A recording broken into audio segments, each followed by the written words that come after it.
What do we do when someone sends us this many seats? Today, I'm going to take you through a step-by-step process of how we process our seats and keep everything organized and neat and together so that there's zero confusion. Get ready, let's go. I'm Eddie Barrett with Atomic Cycle Works. Welcome to our channel. If you are returning loyal friend of the family, thanks for coming back. And if you're new to the channel, welcome.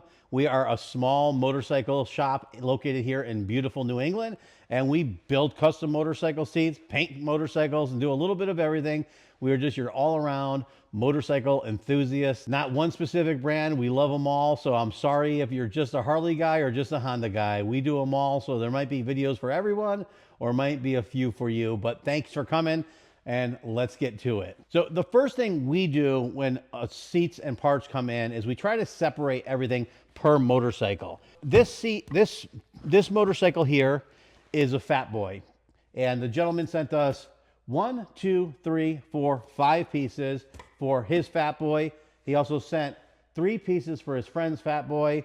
And then 1, 2, 3, 4, 5, 6 pieces for his Softail Deluxe. Whether you come in person, you send us seats, or we talk to you on a phone, what we like to do is first go over form, function, and style, all kind of in one lump sum. Because some of you only want to ride your bikes. You care about comfort, and that's it. That says a lot. We know what to do in that instance. Other people come in and they say, I don't care about comfort. I'm comfortable. I just want something cool. And then the toughest ones are you guys who come in and say, I want to ride in comfort, but I want to look totally bitchin' at the same time. And that's a little bit more challenging because sometimes you run into form meets function. With this one here, both of these seats here, they want gel inserts because they're a very firm seat. They start to break down over a little bit of time. You know, I'm not a big fan of when people say seats break down, but when you start getting 5, 10 years, the foam sometimes does change a little bit. So we're gonna add gel to these seats, and I did go over specifically with the customer and say, listen, gel is for butt burning and sore cheekbones. It does nothing with tailbones. So if that's not your issue, don't worry about it, because sometimes adding gel will cause problems. If you have no problem with your seat, changing it might cause a problem. And I'd rather lose a sale to putting a gel upgrade in rather than have an unhappy customer. It's just how we've done it for over 20 years, and we'll continue to do it. We use what we use for specific reasons and not to upsell you. With these seats here, they're polar opposite. This gentleman wants gel in his seat. He wants to rewrap it, pretty much keep it simple, keep it very comfort driven. He wants to do all 3 seats so all 3 seats match, which is very common. I did suggest if he only wants gel, a lot of times we could actually put gel in your seat and reuse your cover, and then you don't have to change everything unless you absolutely want to. Now, with this Fat Boy, kind of funny when you say that. Now, this gentleman on his Fat Boy motorcycle, he wants it comfortable, a little more comfortable, and he wants it custom. Some of the materials now are actually back ordered. They actually have a crocodile that goes down the center here that we were able to come up with. It's an imitation crocodile. The companies aren't making a lot of cool stuff anymore, but luckily we found a place that one of our suppliers actually has 20 yards of this, so we're ordering it. Then we have an ostrich on the side. Unfortunately, a lot of the ostrich has gone by the wayside since COVID. They just dropped all the custom exotic looking prints. There are some that are literally printed on the material, but if you want a nicer one like this, where it's actually a raised texture and it really looks like real ostrich, gone. The company went out of business, and I will not use the print stuff because if it lasts one riding season, I'd be surprised. It usually wears right off with your butt vibrating. Luckily for us, we have black ostrich imitation in stock left over from the old company, and we have enough of it to do the seats and the saddlebags. What we're doing is the crocodile is going down, hornback croc is going down the center, just like his seats here. He had these seats done. Well, he bought the motorcycle and had these seats customized, and they were customized by originally Ultimate Seats, I believe it was. They told him the same thing we did, that this stuff is discontinued, you can't get it. And that's kind of a tough thing because we do have real ostrich, and that's what we're gonna be using on this. So this seat actually is gonna be a little bit of a challenge because what we're doing is our real ostrich is real cognac, is what this was actually designed to copy. But the real cognac color is a little bit more vibrant. So we're gonna have to mute it down and darken it, maybe 1 to 2 shades a little bit, which will be a little bit of a challenge to do because he wants his rear seat and rear backrest to look like that. Plus, he wants us to get rid of this old pirate themed tank bib do something custom. And then he likes his front handlebar bag, but he hates the skull. And that's like kind of like very period dated. Everybody used to come in and want skulls and flames. And he used to crack me up. And I told him the same story as my 100th motorcycle seat that week. Someone would come in and say, I want to do something cool and different and original. I want flames or I want a skull. And we would just laugh because we did thousands of them. And even though it was a huge thing, a lot of people say now it dates the motorcycle and they don't want it. But this material and this style dates the motorcycle as well. But as we were talking, there's this whole feeling you get with motorcycles. And when it comes into a design aspect, it's hard because what happens is sometimes we remember specific motorcycles the way they were. Like if you remember an ultra classic, you remember the people riding them. A lot of them had the big seats with side bibs on the side that would kind of flap down, and they had studs on them and all that different stuff. And that was kind of the style. So some people, when they remember those bikes, they associate that, and that's what they want because they remember it. It gives you feeling and emotion. And sometimes if you take a lot of that design aspect away from it, you lose the feeling and emotion that you had when you were a kid or when you wanted these. With this seat, and that said, we're going to try to match this up. This one is going to be a challenge, so you're going to want to stick through and watch our videos because we will be doing a video of us doing the seat, good or bad. We're going to do it. We're going to try to make it match with materials that you can't get. With that said, again, back to this seat, because we have the materials, we're able to do this. We're doing the crocodile in the middle, ostrich on the side, and we're going to do a really cool crocodile down the front here on the tops, and then we're going to mimic the sides. We're going to do ostrich in the center here, and then we're going to do a nice contrasting vinyl or imitation leather around the edges. So it still looks factory, but it has a really cool look to it. I don't like even showing saddlebags because I hate doing saddlebags because they are a lot of work. They take a lot of time and they cost a lot of money. And what's difficult for us is people will go on a website and see some aftermarket made saddlebag covers that are very cheap.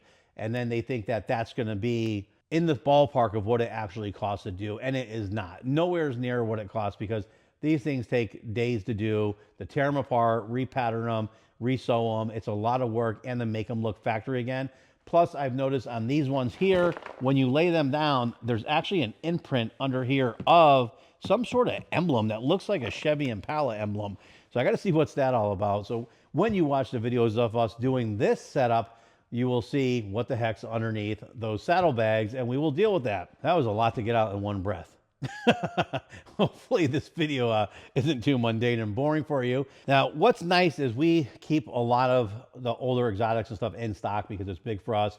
What sucks is we are also getting low, and we're getting to the end, and the new prints that they have aren't as high quality as the older prints. It's something that we're going to have to deal with in the near future. So I always tell people, if you're worried about longevity or having to replace it or change it, if you don't take care of your bike and you're going to wear and tear it, go with one of our vinyls or imitation leathers or real leathers that actually will last and stand the test of time. Because with those materials, if your seat rips in the future, we know we could cover it. I do hope and pray that someone starts making this stuff the way it was because it's really cool material. If I knew how to do it and we had the budget to do it, I would actually do it because I know there's a huge missing segment of our market right now, and a lot of the shops are looking for this stuff and kind of giving up. But there's a lot of people who still love this stuff and want it, and we need it. So anyways, if you're out there and you are a manufacturer and listening to me, make this stuff and then hit us up because we will sell it. I promise you we will sell a bunch of it. It's just hard because those guys want to sell 50,000 yards at a clip. Prayers, lots of prayers. Sorry for the interruption. Got a new granddaughter, so when the phone rings, it gets my attention. It wasn't them, thank God. They're just in their little happy place right now. With these vinyls, we went through and showed the customer what all the different materials we have, the ideas that he wants, that I recommend. And the tough part is people ask me my opinion, and my opinion doesn't mean squat to you guys. Because what I tell everybody is, I'm going to make your seat. I'm going to see it until it's done, and the second it's done, it's gone. You have to look at your bike every single day. So make sure you're not swayed from what you want because of what we tell you to do.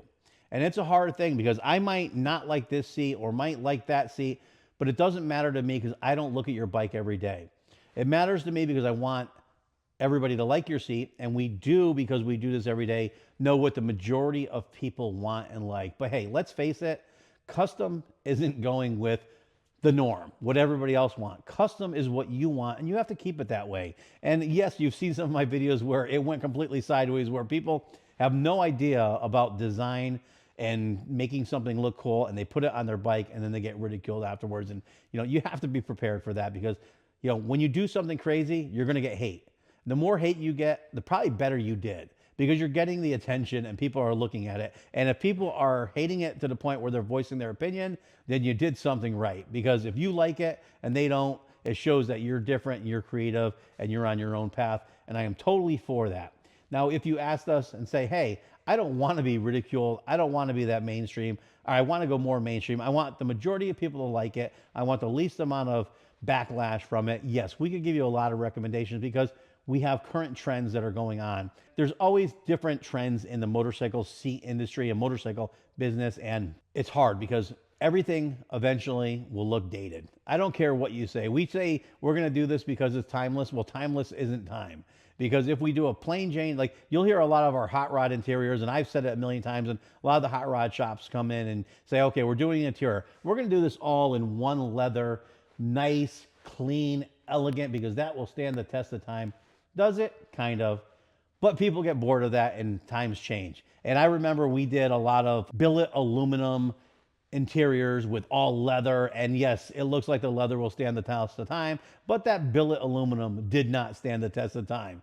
So things that we say and do, I think it's a bunch of horse pucky, and that you need to do what you want to do and enjoy your bike or car while you're in that mode and while you have it, because it is your toy and it is your dream. Now back to this, we went over this with the customer, and he asked me, what do I think about doing crocodile with ostrich? And I said, it doesn't matter what I like. I don't like it. It's not my thing. I don't dig it. I like clean, simple.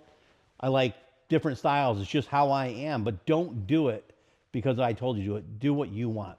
We have a customer for years, Brian Hayes at Hayes Custom Cycles. Builds beautiful bikes. One of the things that he really enjoyed, or I assume it was him because we did quite a few of them, was we would do like elephant print, like a really heavy, crazy elephant print, and then put crazy stitching on it.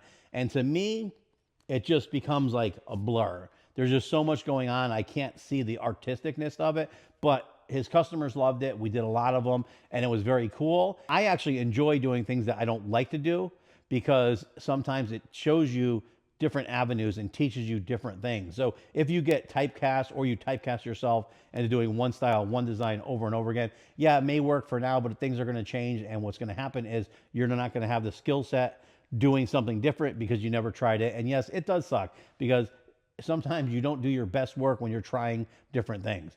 Different materials stretch different ways, and different designs do different things. And sometimes the seat cover fights you a little bit more.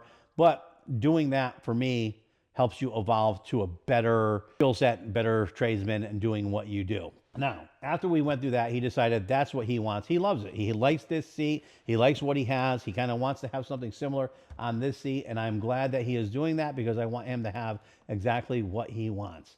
On this seat here, like I told you, we did talk about doing a real leather, because the leather that we're able to get through Eureka Leather definitely will be more comfortable. Now, people always ask me, what's the difference between vinyl, leather, imitation leather, that whole shebang. Now, obviously, if you don't take care of your bike, regular leather is not your ticket, because you have to condition it, you have to keep it clean, you have to pick the seat up, take it off once in a while, and condition the underneath of it, because that's usually what cracks from people not conditioning the bottom of their motorcycle seats.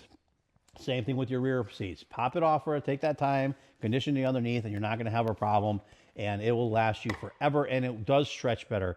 And when I say that, some people with really sore cheekbones, you could add gel to a seat, you could add comfort foam to a seat, you could sculpt it to your shape, and if you have a very hard, can you hear that? A very hard microphone. Hard vinyl, it's not going to conform to your butt cheeks, so it really fights you. You have a gel that wants you to sit down, conform, and absorb your vibration, and you have a vinyl that doesn't want to stretch, but real leather stretches in every direction. Like vinyl, you have one-way stretches, two-way stretches, three-way stretches, four-way stretches, all that different stretchy stretch. but it doesn't stretch in every single direction like real leather does. So there's always the benefit of real leather if you're very particular with your butt cheeks. So we're giving him the option of getting rid of the hard vinyl, he doesn't want real, well, we did give him a real leather sample, so there's a possibility he does want real leather. But if he doesn't, we gave him a couple of samples of really nice imitation leather that does stretch a lot better than vinyl, and it holds up over time where it doesn't get as hard and crusty. So you have that comfort issue. I am running through this video. One thing, when I said, how do we keep these things organized? We go through our customers step by step of what exactly we want to do, and we write it down, and we create a hand-built build order sheet that gets transferred to the computer, where we actually generate a build order on the computer with a build order number. That build order number gets put, got a lot of labels I printed off here. It gets put on a label, the date the bike came in, the date that we expect to ship it off on, and the customer's last name. Each piece gets a label, one of 1, 2, 3, 4, 5.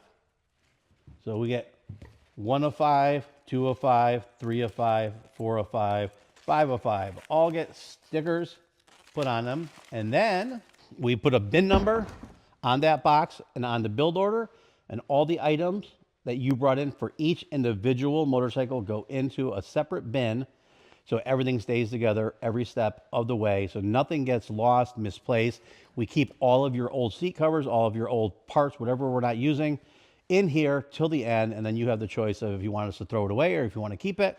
Most people don't keep it because we usually modify the seats, and they're usually here for a reason, to get rid of all that old stuff. Step by step, everything is bagged, tagged, labeled, computer, handwritten, in a bin for every step of the procedure, so nothing gets lost and everything stays together. Hopefully that covers all of that and gives you guys a little inside knowledge of how we keep everything together without anything getting lost, and keeping your build orders, your original worksheets of what we are doing that we went over with you per each seat, and nothing gets lost, misplaced, and everything gets built exactly the way it needs to be built for you. And I am very proud to say that over the last 20-something years, very rarely do we ever have an issue with anything, and it is great. We usually catch it because we have so many procedures involved that there's always a backup to catch any mistakes that are done. And if you watch our previous video, we almost missed one because of the gel,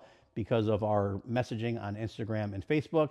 So I always remind you guys to please email us at ride@atomiccycleworks.com. This way everything goes together and stays in a similar same thread, all in one place, and we don't miss a beat on your seat. Now that we went through all this stuff, I wanted to talk about some of the responses that we're getting on our comments of our videos and all the different stuff that we do, and tell you how difficult it is. Because what's funny is, on this platform, YouTube, Facebook, Twitter, TikTok, Instagram, all those different things, X, whatever it is now, most of the content is only pushed through entertaining, kind of confrontational things that are clickbaity and exciting, and that's what makes them push our videos. They don't like this. This is just real life, us customizing your seat, telling you the truth, what we do and how we do it. They say it's not interesting, so they don't push it. They don't think you guys watch it long enough, because people really want us to be dramatic and lying, BSing you guys to get you guys to watch our videos. I don't like doing that. So if you watch our videos and you go to the bottom, on the bottom of our videos, you will see in the little scroll bar, there is a hype button. If you click that hype button, it'll let the algorithm, the platform, that's only on YouTube though, it'll let YouTube know that you like our videos and you want us to be seen more, because our content is good, even though we're not the guys out here bullshitting you, trying to scare you and do weird stuff and stay political. So please hit that hype button, hit that like button, hit the share button, all that stuff to help us grow. And I wanted to say, one of the reasons why I'm talking to you about this is we get a lot of back and forth. So we are a legitimate seat company, bike shop. We do what we do and we love it. We've done it for over 20 years. We're not the TV, entertaining, all that stuff, but we need it because everybody needs it, because that's how you get business these days. So we get a lot of backlash from both sides. Some people see our seats and they're like, wow, cool seats, I love them. Why don't you just show us what you're doing on the seats, because that's what I want to see. Well, when we do that, not enough people view it, so the YouTube doesn't push it and Facebook doesn't push it.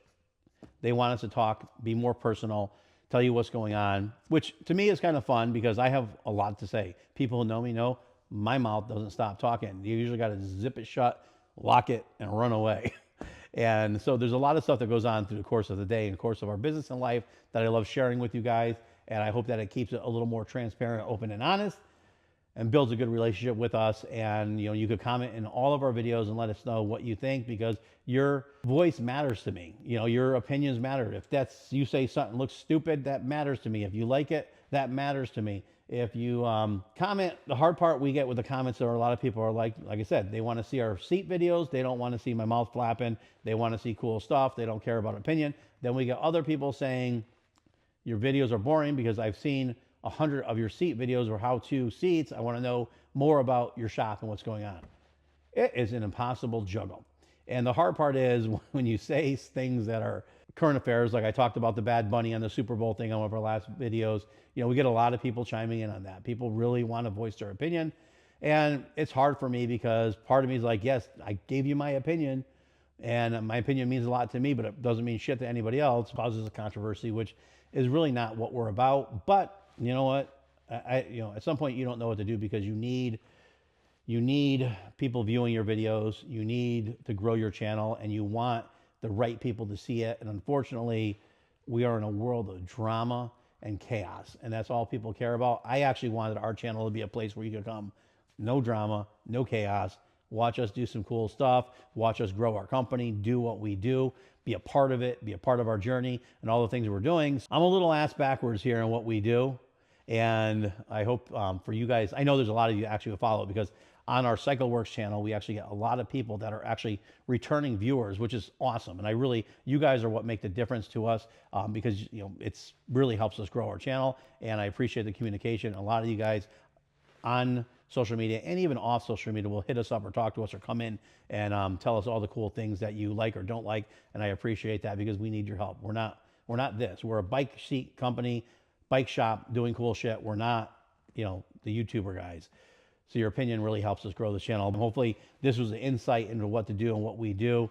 And you now know how we organize all this chaos, because it's not that easy. And when you get 100 Street Glide seats that are all the same, it's very important to label it, because you might think they're exactly the same, but this guy knows that on the corner of his bracket there was a scratch. Now it's not there, or it is there. And so all that stuff really matters, that we keep everything together and that your products are safe with us. I treat it not as if it was my own, but as if it was yours, and you guys are the people paying our bills, and that's more important than me.